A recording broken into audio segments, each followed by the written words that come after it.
Una vez morí, resucité, una vez caí y me levanté.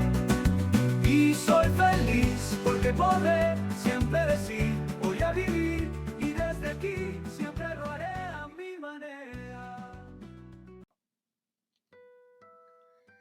Son las 3 de la mañana. Miro el techo de mi habitación y mi cerebro decide que el crujido del parqué es una señal inequívoca de que un asesino en serie está subiendo las escaleras. No puedo evitarlo.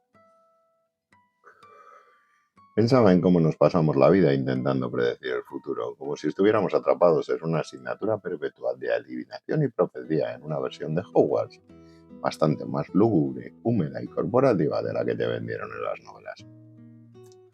Hoy, continuando con el experimento del capítulo anterior, he decidido ponerme la túnica de profesor de artes oscuras para explicarte por qué resulta que tu hardware mental es un adivino patológico. Yo os advierto que me ha gustado el experimento con este formato de historieta de pacotilla. Al fin y al cabo es un formato muy similar a aquel con el que nació Diario de una Cebra. Así que lo voy a exprimir lo máximo posible. En este castillo biológico donde intentas sobrevivir, los estímulos del entorno no son más que encantamientos. Por un lado, tienes el hechizo real, el estímulo incondicionado, para los que necesitáis aprobar el examen de la UNED. Es un evento con impacto físico inmediato, comida en la boca, la descarga eléctrica, el sonido de notificación de ese correo de tu jefe a las 8 de la tarde. Ante el hechizo real, tu cuerpo reacciona de forma automática con un reflejo innato, saliva, saltas o se te hiela la sangre. Pero la verdadera magia negra es la palabra mágica o estímulo condicionado. Una bombilla que se enciende, un tono de 2 minutos. Un estímulo que al principio no significa una mierda, pero que tras presentarse contigo en el tiempo al hechizo real, acaba invocando la misma respuesta antes de que el evento ocurra. Tu cerebro aprende a leer el aire para anticipar el golpe. Y el tipo que sistematizó esta paranoia predictiva no fue un mago bonachón con barba de algodón. Fue Iván Pavlov, un fisiólogo ruso que prefirió dejarse de misticismos, coger un bisturí y hacerle una incisión en la mejilla a un perro para medir el futuro en gotas de saliva. Bienvenidos oficialmente a Diario de una Cebra. Si es tu primera vez por aquí, te ahorro el folleto de bienvenida. No esperes positividad tóxica ni discursos sobre cómo conectar con tu ser. En este podcast ahora nos ponemos disfraces. Hoy toca enfundarse la túnica de adivino en un Hogwarts de bajo presupuesto para destripar el condicionamiento clásico. Nos meteremos de lleno en el arte de la profecía biológica.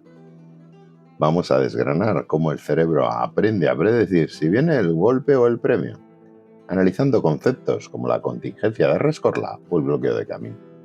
Si tienes altas capacidades, esto te va a tocar de cerca. Al fin y al cabo, tu cerebro es solo un especialista en sobreanalizar señales, un paranoico eficiente que busca patrones en cada esquina para anticiparse a un entorno que le agota. El objetivo de hoy es doble, como siempre, que los estudiantes de la UNED salvéis el examen de aprendizaje, integrando la jerga técnica con menos esfuerzo.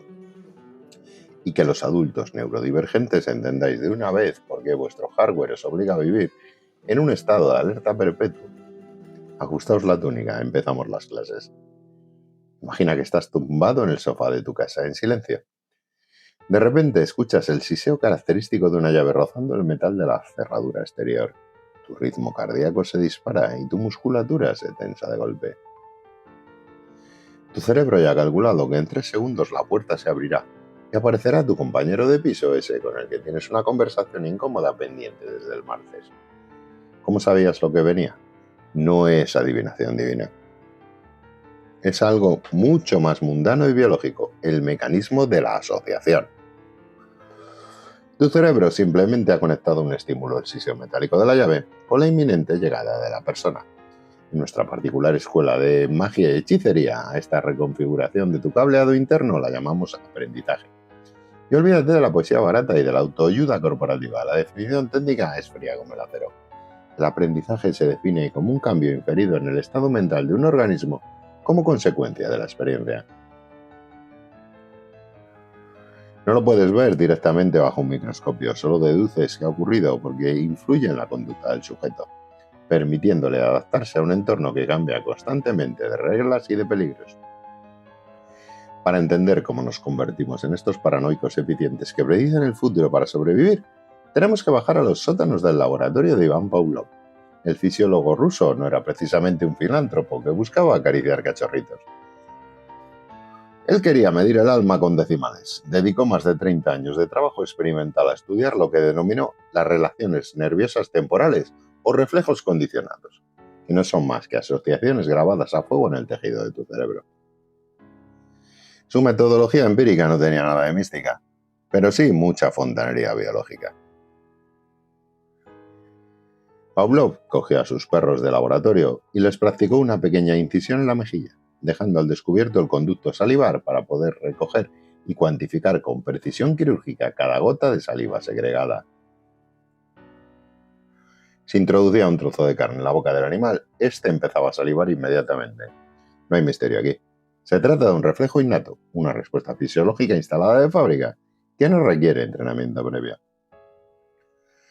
La verdadera anomalía, la chispa de la profecía que desveló Pavlov, ocurrió cuando los perros empezaron a salivar antes de que la carne tocara sus lenguas. Salivaban al escuchar los pasos del asistente por el pasillo o al encenderse una bombilla en la pared. Aquellos animales estaban leyendo el aire, habían asociado un estímulo neutro con el hechizo real de la comida, alterando su estado mental para anticiparse al destino. Para entender cómo se construye una profecía en el laboratorio, tenemos que mirar debajo del capó biológico, que es donde las cosas se ponen verdaderamente sucias. En su tratado de 1934 sobre los reflejos condicionados, Pavlov no nos dejó una fórmula mágica de tintero y pergamino, nos dejó un mapa de carreteras neurológicas. Pensemos en el hechizo real original, la comida en la boca de tu perro de laboratorio. Cuando ese trozo de carne toca la lengua, se activa un mecanismo biológico que no puedes evitar ni con toda tu fuerza de voluntad. Esta activación viaja a la base del cerebro a través de las vías aferentes. Desde allí la señal se dirige a las glándulas salivares y paralelamente al neocórtex, la corteza cerebral pensante. En cuanto estas glándulas reciben el chispazo, se desata la respuesta incondicionada. O para que lo apuntes en tu libreta antes de que se te olvide, la respuesta de salivación automática. No hay aprendizaje aquí, es pura ingeniería de fábrica. Pero ¿qué pasa si queremos que nuestro sujeto aprenda a predecir el futuro usando una señal que en principio no tiene nada que ver con la comida? Aquí es donde Pavlov introduce el estímulo neutro. En sus experimentos usaba la luz de una bombilla, metrónomo, la famosa campanilla. Al encender la luz frente al perro, los fotones chocaban contra las células receptoras de los ojos del animal. Estas células se activaban y transmitían la excitación a un centro neurológico del neocórtex. Y ya está. Fin de la historia. El perro miraba la luz, pero sus glándulas salivares seguían más secas que una reunión de propietarios un domingo por la mañana. ¿Por qué? Porque como no existe conexión nerviosa entre ese centro cortical y las glándulas salivares, no se produce la salivación. La bombilla era un estímulo estéril, no significaba nada. Aquí es donde entra el truco de magia asociativa, la presentación repetida. Pavlov encendía la bombilla y acto seguido presentaba la comida. Luz, comida, luz, comida. Si haces esto las veces suficientes, ocurre una reconfiguración física en el cerebro del animal. Pavlov teorizó que se formó una nueva vía nerviosa que unía los centros del neocórtex activados por la luz y la comida. Así, la excitación viajaría por esta nueva vía hasta el centro de la comida, enviando el impulso hacia la base del cerebro y finalmente a las glándulas salivares, desencadenando la respuesta condicionada. El perro salivaba ante la bombilla antes de que la comida rozara su boca. Había nacido un reflejo aprendido. Para que ese puente neurológico se construya, Pavlov descubrió que hay una regla de oro en su modelo, la contigüidad temporal. El estímulo condicionado, la luz, y el estímulo incondicionado, la comida, tienen que presentarse contiguos en el tiempo, coincidentes. Si enciendes la bombilla hoy y le das de comer al perro mañana por la tarde, tu profecía se va a la mierda.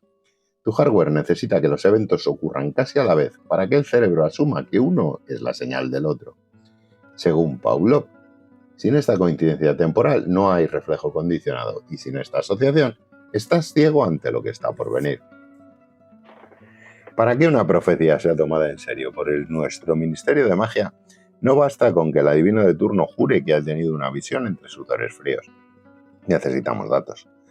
En nuestra escuela de magia de hoy, donde intentamos descifrar cómo el cerebro predice el desastre o el banquete, Iván Pavlov decidió que la mejor forma de medir el alma era a través de la fontanería.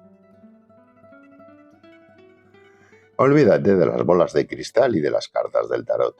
El instrumento de adivinación más preciso del siglo XX fue un humilde tubo de ensayo de vidrio que recogía babas. Pavlov no se andaba con sutilezas académicas ni con debates teóricos sobre el bienestar animal, un concepto que en la Rusia de principios del siglo pasado seguro que sonaba a broma de mal gusto. Y si no, que se lo pregunten a Laika. Para cuantificar las reacciones del animal con precisión matemática, desarrolló una metodología empírica tan directa como espeluznante. Les practicaba a los perros una pequeña incisión en la mejilla. Con este tajo quirúrgico dejaba al descubierto el conducto salivar, conectando un tubo de vidrio directamente a la glándula para recoger y medir de forma exacta cada mililitro de saliva segregada. Era literalmente el cáliz donde se acumulaba la prueba física de la profecía. Imagina la escena en tu propia oficina, pero sustituyendo los cafés templados por bisturís. Estás en tu cubículo y cada vez que tu jefe se acerca, te miden el cortisol directamente con una aguja en el cuello. Eso es cuantificar. Pavlov sabía que cuando introducía un trozo de carne, nuestro hechizo real o estímulo incondicionado en la boca del perro, el animal salivaba de inmediato. Este goteo es un reflejo innato, no requiere que el perro asista a ninguna clase de adivinación. Es una respuesta biológica programada para procesar el alimento. El verdadero milagro de la ingeniería conductual ocurrió cuando el cáliz de vidrio empezó a llenarse sin que hubiera un solo gramo de carne en la boca del animal. El tubo de ensayo se llenaba de saliva ante el destello de la bombilla, la palabra mágica. Aquel líquido transparente no era simple magia, era la arquitectura neuronal en acción. Pavlov no adivinaba el futuro, él sabía que al presentar la bombilla y la comida de forma contigua en el tiempo, el cerebro del animal había forjado una nueva vía nerviosa. La luz activaba su centro en el neocórtex y gracias a esa conexión aprendida, la excitación saltaba hacia el centro de la comida, enviando la orden a las glándulas antes de que el plato llegara. Pavlov consiguió medir la creación de una nueva relación nerviosa temporal en centímetros cúbicos. Si eres un adulto neurodivergente, probablemente lleves tu propio conducto salivar al descubierto de forma metabólica las 24 horas del día. Estás constantemente midiendo el entorno, acumulando tensión en los hombros ante el más mínimo crujido o el cambio de tono en un mensaje de texto. Tu cuerpo reacciona a la promesa de la descarga o del premio porque tu cerebro ha asociado el estímulo con el desenlace mediante una implacable contigüidad. Eres el perro de Pavlov, sobreanalizando cada bombilla que se enciende en la oficina, llenando tu propio cáliz invisible de ansiedad, mientras tus compañeros de trabajo, esos felices ignorantes que no ven más allá de sus narices, se preguntan por qué tú estás tan tenso. Lo tuyo no es intuición, es un reflejo condicionado grabado a fuego en tu hardware, y para tu cerebro eso es más que suficiente. Para comprender cómo se fragua esta profecía en el laboratorio hay que dejar el bisturí un momento y mirar el plano de las tuberías internas de este castillo. Pavlov no solo medía babas en un tubo, estaba cartografiando el cableado eléctrico que une tus sentidos con tus reacciones más viscerales. Cuando el hechizo real, el trozo de carne, toca la lengua del perro, la señal no viaja por arte de magia. Esa activación se transmite hasta la base del cerebro a través de las vías nerviosas aferentes, que son como los conductos de correo neumático de una oficina de correos de los años 50, pero transportando impulsos eléctricos a toda velocidad. Una vez allí, la señal se divide en dos rutas. Por un lado, se dirige a las glándulas salivares para abrir los grifos de inmediato. Y por el otro, sube directa al neocórtex, esa planta noble de tu cerebro donde se procesa la información consciente y se archivan los registros de lo que está pasando. Una vez que se activan las glándulas salivares por esta vía directa, se produce la respuesta de salivación. Es automático, es física pura. No hay espacio para la duda. Pero cuando la cosa se pone interesante es cuando intentamos introducir en esta ecuación un estímulo neutro. En el caso de hoy, la luz de la bombillita. Cuando esa luz se enciende, los fotones chocan contra las células receptoras de los ojos del animal. Estas células se activan y transmiten la excitación a su correspondiente centro neurológico dentro del neocórtex. El departamento de visión registra que hay luz. Sin embargo, en un cerebro sin entrenar, este departamento está completamente aislado de la fontanería. Como no existe una conexión nerviosa previa entre este centro de la visión y las glándulas salivares, la bombilla no produce ninguna respuesta de salivación. El perro ve la luz, sí, pero sus glándulas siguen tan inactivas como el comité de ética en una multinacional. Aquí es donde el adivino biológico que llevas dentro empieza a tirar de líneas de teléfono invisibles. Pavlov pensó inicialmente que bastaba con que la luz y la comida coincidieran en el tiempo, la contigüidad, para que el cerebro tirara un puente entre departamentos. Pero más tarde otros, como Rescorla, demostraron que el cerebro es más exquisito. No le basta con la coincidencia temporal. Para tirar un puente, el estímulo neutro debe ser un predictor fiable del evento. Si la luz aparece igual cuando hay comida que cuando no la hay, el cerebro decide que ese hilo es ruido inútil y no conecta nada. La clave no es solo la proximidad, sino la contingencia. La luz debe anunciar la comida mejor que el propio entorno. Una vez que este puente de valor informativo está construido, la percepción de la bombilla activa el centro de la visión y la excitación viaja por esta nueva vía nerviosa hasta el centro de la comida. Esta a su vez envía la orden hacia la base del cerebro y finalmente la señal llega a las glándulas salivares, desencadenando la respuesta condicionada. El perro saliva ante la luz porque su cerebro ha aprendido que ese estímulo reduce la incertidumbre. Cuando eres un adulto neurodivergente, esta obsesión del cerebro por buscar predictibilidad en un mundo caótico te resultará insoportablemente familiar. Tu neocórtex no es una oficina tranquila, es una centralita telefónica al borde del colapso, intentando calcular contingencias constantes. Cada estímulo neutro para la mayoría, el tono de voz de un compañero o el silencio prolongado de un correo electrónico, se analiza buscando un valor predictivo. ¿Esto significa peligro o es solo ruido? Llevas tantos puentes construidos por pura necesidad de anticipación que tu hardware reacciona ante cualquier señal que tu cerebro interpreta como un predictor de cambio, agotando tus recursos biológicos en profecías que tus compañeros con su cableado supuestamente más eficiente o simplemente más insensible a la contingencia ni siquiera son capaces de intuir. A finales de los años 60, un psicólogo norteamericano llamado Robert Rescorla llegó a nuestra escuela de profecía para aguarle la fiesta a los pavlovianos. Rescorla sospechaba que el cerebro no es un autómata estúpido que se limita a babear porque dos cosas coinciden en el tiempo. Él intuía que somos estadísticos natos. Para demostrarlo, decidió encerrar a varios grupos de ratas en las mazmorras de su laboratorio y jugar a ser un dios bastante sádico. Rescorla metió a 4 grupos de ratas en sesiones de condicionamiento de 60 minutos. El estímulo condicionado, nuestra palabra mágica, era un tono de 2 minutos. El estímulo incondicionado, el hechizo real, era una molesta descarga eléctrica en las patas. Para que el experimento fuera limpio, Rescorla mantuvo constante la contigüidad temporal en todos los sujetos.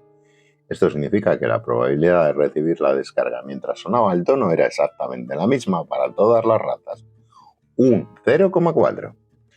De cada 10 veces que sonaba el tono, en 4 aparecía el latigazo eléctrico, el 40%. Si Pavlov hubiera tenido razón, los 4 grupos de ratas habrían aprendido exactamente lo mismo y sentirían el mismo miedo ante el tono, porque el número de emparejamientos contiguos era idéntico. Pero Rescorla introdujo una variable matemática que lo cambió todo: la probabilidad de recibir la descarga sin que sonara el tono. El peligro en el silencio. Al grupo 1 lo dejó en un estado de claridad absoluta. La probabilidad de recibir la descarga sin tono era de 0%. Si aplicamos la fórmula de la contingencia, que no es más que restar la probabilidad del hechizo real con señal menos la probabilidad del hechizo real sin señal, el resultado para el grupo 1 es 0,4 menos 0, igual a 0,4. Una contingencia positiva alta. El tono era un predictor perfecto. Si sonaba, peligro inminente. Si no sonaba, seguridad absoluta. Las ratas de este grupo desarrollaron un miedo atroz, una respuesta condicionada fuerte ante el tono, aprendizaje máximo. Al grupo 2 le subió la incertidumbre. Les metió una descarga de vez en cuando sin que sonara el tono, con una probabilidad del 10% o 0,1. La contingencia bajó. 0,4 menos 0,1 es igual a 0,3. El tono seguía siendo útil, pero ya no era un predictor perfecto, el aprendizaje fue moderado. Con el grupo 3 fue más allá. La probabilidad de descarga sin tono subió al 20% o 0,2. Al restar nos queda una contingencia de 0,2. Un aprendizaje bajo. El tono empezaba a parecerse más a ruido de fondo que a una advertencia real.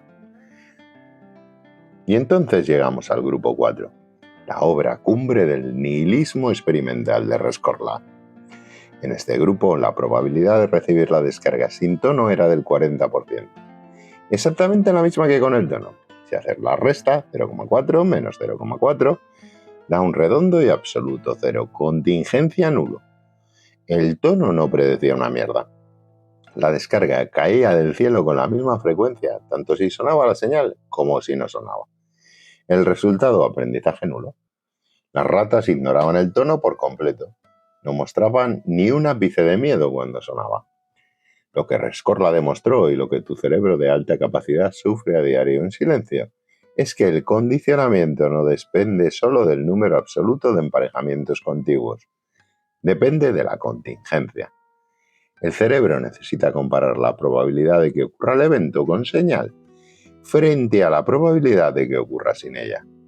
Si el estímulo no reduce tu incertidumbre, si no posee valor informativo, tu hardware lo filtra y lo desecha como si fuera spam. Piensa en ese entorno laboral tóxico donde tu jefe te echa una bronca de manera completamente aleatoria, sin importar lo que hagas o dejes de hacer. Contingencia, 0. Acabas inmunizándote al tono de su voz porque ya no es un predictor de nada. El peligro es una constante ambiental de fondo. Tu cerebro, ese adivino cansado, apaga la centralita de alerta porque ha calculado que tus señales no sirven para predecir el impacto de la realidad. Tu hardware no se desgasta por enfrentarse a peligros reales. Se desgasta intentando calcular la contingencia en entornos donde las reglas cambian constantemente. Cuando tu jefe te felicita por la mañana y te crucifica por la tarde por hacer exactamente lo mismo, está destruyendo la contingencia. Está reduciendo el valor predictivo de tus acciones a 0. Y tu cerebro, que es un adivino diseñado para la supervivencia, prefiere apagarse y caer en la apatía antes que seguir gastando recursos en interpretar señales que ya no significan nada. No es depresión, es pura estadística adaptativa. Justo cuando pensabas que tenías el mapa de la adivinación resuelto con las matemáticas de Rescorla, aparece otro teórico a complicarnos la existencia. Nuestra lúgubre escuela de magia, donde intentamos entender por qué demonios reaccionamos como reaccionamos, Leon Cumming decidió que la estadística no lo explica todo. A principios de los 70, este hombre descubrió que el cerebro tiene un filtro de spam implacable, un velo cognitivo que decide qué señales merecen nuestra atención y cuáles son simplemente ruido redundante. Lo llamó el fenómeno del bloqueo y es el golpe de gracia para cualquiera que cree que el aprendizaje es un proceso mecánico de acumular datos. Para demostrarlo, Cumming no usó varitas de saúco. Usó un diseño estándar de laboratorio tan elegante como maquiavélico. 2 grupos de ratas y 3 fases experimentales muy concretas utilizando el paradigma de la respuesta emocional condicionada. Su objetivo era medir la razón de su presión, ese termómetro de la parálisis por miedo del que ya te he hablado. La primera fase, Cumming cogió al grupo experimental y le enseñó un conjuro básico, un molesto ruido blanco, nuestro estímulo condicionado, seguido de una dolorosa descarga eléctrica, el hechizo real. Tras unas cuantas repeticiones, las ratas aprendieron la profecía a la perfección. Ruido igual a dolor, paralizadas de miedo. Mientras tanto, el grupo de control estaba en su jaula, ajeno a la tragedia, sin recibir ningún tipo de entrenamiento. En la segunda fase, la cosa se complica un poco más. Cumming introduce lo que en el temario denominan un condicionamiento con estímulos condicionados compuestos. Un conjuro doble. Presentó a ambos grupos el ruido blanco y exactamente al mismo tiempo encendió una luz brillante, seguidos ambos de la inevitable descarga. Ruido más luz igual a calambre. La fase de prueba a ambos grupos consistió en presentarles únicamente la luz. Y aquí es donde la lógica pavloviana y la teoría de la contingencia saltan por los aires. Las ratas del grupo de control que solo habían vivido la fase del conjuro doble se quedaron congeladas al ver la luz. Su razón de supresión demostraba que habían asociado la luz con la descarga, habían aprendido esa relación. ¿Pero qué pasó con las ratas del grupo experimental? Absolutamente nada. Siguieron a lo suyo ignorando la luz por completo. El aprendizaje de la relación entre la luz y la descarga fue nulo, había sido bloqueado. ¿Por qué ocurrió esta anomalía? La explicación de Cumming es de una lucidez hiriente para el ego humano. Para que se cree una nueva asociación y se produzca el aprendizaje, es estrictamente necesario que el hechizo real sorprenda al sujeto. La sorpresa es la gasolina de la asociación. En la segunda fase, cuando apareció el compuesto de ruido y luz, las ratas del grupo experimental ya sabían perfectamente que venía la descarga porque habían escuchado el ruido. La descarga era un evento esperado, predecible y aburrido. No hubo sorpresa. Y como no hubo sorpresa, su cerebro decidió que la luz era una señal redundante, un burócrata innecesario en un proceso que ya estaba cubierto. Filtraron la luz y la desecharon. No gastaron ni una neurona en procesarla porque no aportaba ningún valor informativo nuevo. Si tienes altas capacidades, esto te resultará dolorosamente familiar. Tu cerebro no procesa la realidad como si cada evento fuera un hecho aislado. Incorpora constantemente tus aprendizajes previos almacenados en la memoria y filtra con ellos tu atención a los estímulos del presente. Si en tu oficina ya sabes que cuando el director general entra por la puerta con el ceño fruncido se avecina una ronda de despidos, que además lo acompañe vistiendo una corbata roja, te da exactamente igual. Bloqueas la corbata. Tu hardware mental es demasiado selectivo para perder el tiempo aprendiendo señales que no añaden información nueva a la catástrofe que ya sabes que viene. Es eficiencia biológica pura, aunque a veces te haga parecer insensible ante quienes aún se distraen con las luces de colores de la decoración corporativa. Si creías que el bloqueo de Cumming solo servía para predecir catástrofes y descargas eléctricas, lamento decirte que tu cerebro es igual de selectivo cuando se trata de buscar el placer. Cambiemos de aula en nuestro Hogwarts de bajo presupuesto, dejemos las mazmorras del miedo y entremos al comedor, donde las palomas hambrientas intentan predecir la llegada de su banquete de grano. En el examen te van a escupir un término que suena a manual de autoayuda para robots, automoldeamiento o seguimiento del signo. No te dejes asustar por la palabreja. En nuestra escuela de adivinación esto no es más que la respuesta condicionada de picoteo ante una tecla iluminada que señala comida.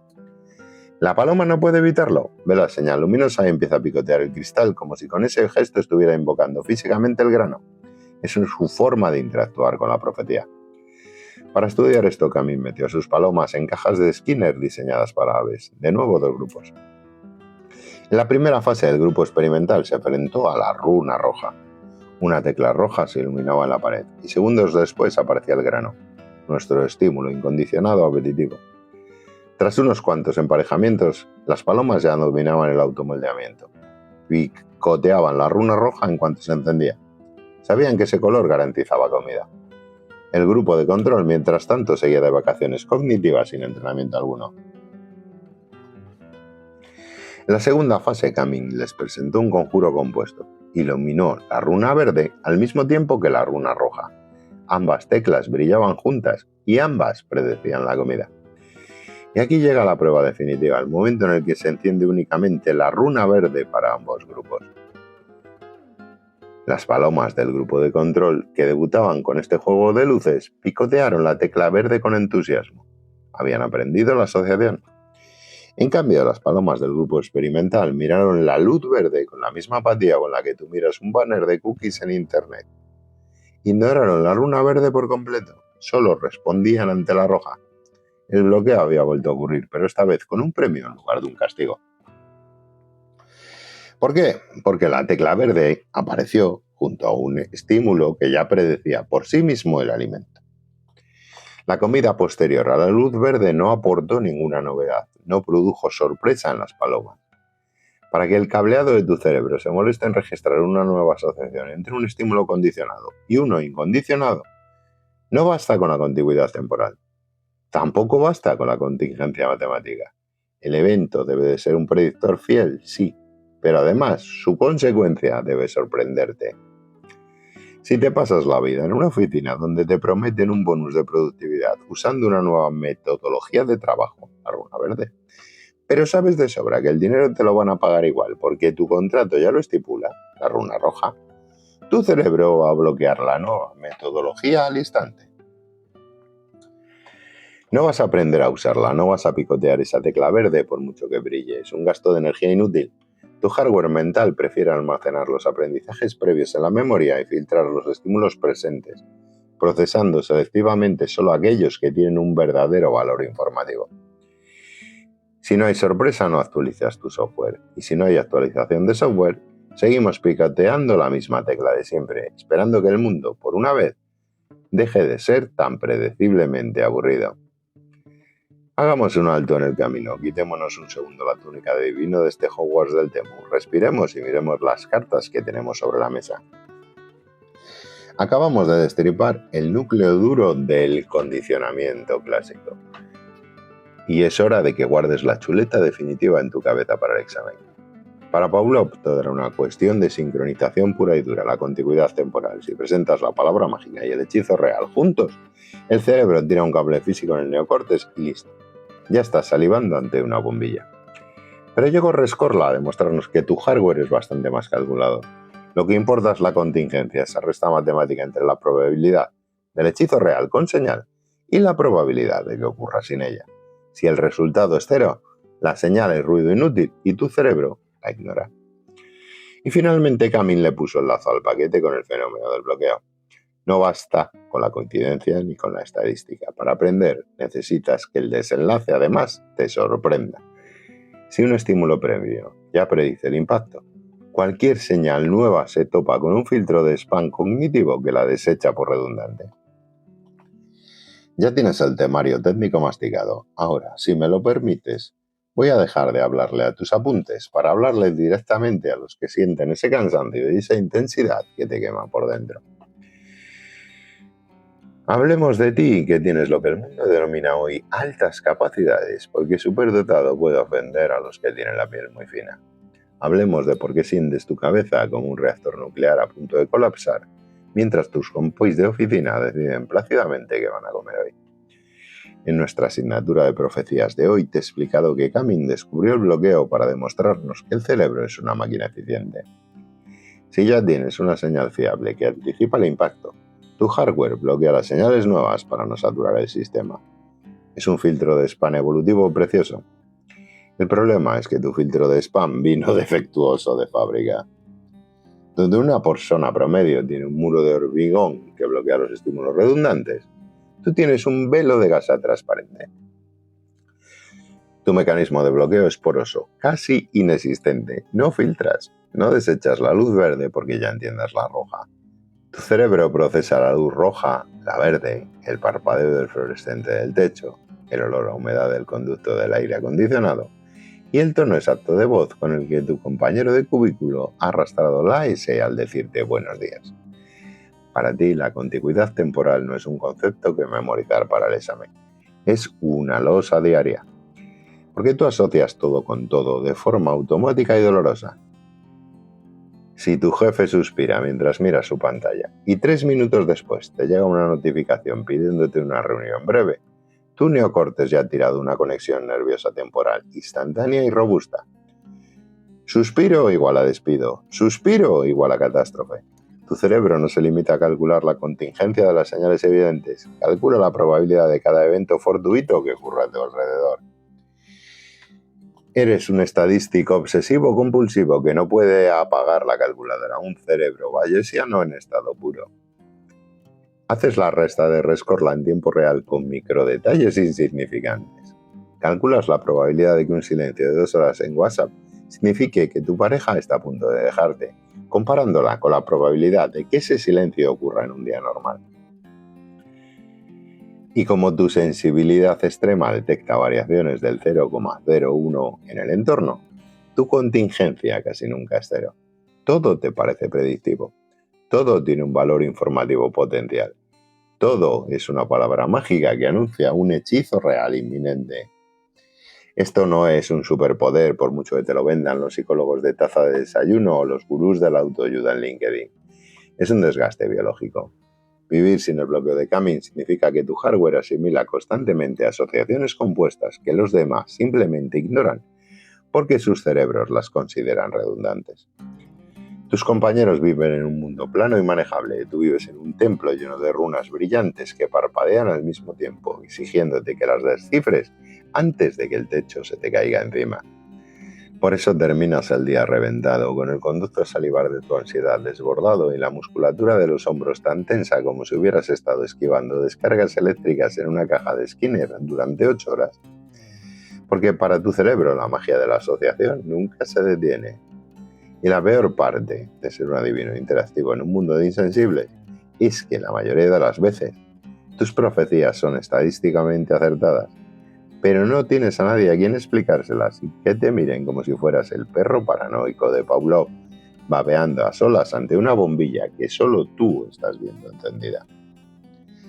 Me quito ya la túnica de adivino de baratillo. Al fin y al cabo solo era un truco para que el condicionamiento clásico y el bloqueo de Cumming te entraran en la cabeza sin la espesura de los textos académicos. Pero la cruda realidad es que la luna de tu reloj se está colando entre tus dedos mientras tú sigues ahí quieto, midiendo la saliva de tus propias reacciones. Vas a morir. Esa es la única contingencia matemática del 100%. El hechizo real definitivo, inevitable, que no necesita señales previas para cumplirse. Y mientras ese momento llega, estás desgastando tu sistema nervioso en calcular si el suspiro de tu jefe a las 10 de la mañana predice una catástrofe a las 5. Vives en un estado de alerta perpetuo, reaccionando ante bombillas estériles y buscando patrones en un ruido de fondo que no significa nada. Si necesitas herramientas para entender esta paranoia antes de que se te pase la vida, o si simplemente quieres aprobar ese examen de psicología del aprendizaje para mandar a la mierda el sistema de una vez por todas, esto y mucho más en diariodunacebra.com. Apaga la puñetera bombilla y respira. Una vez morí.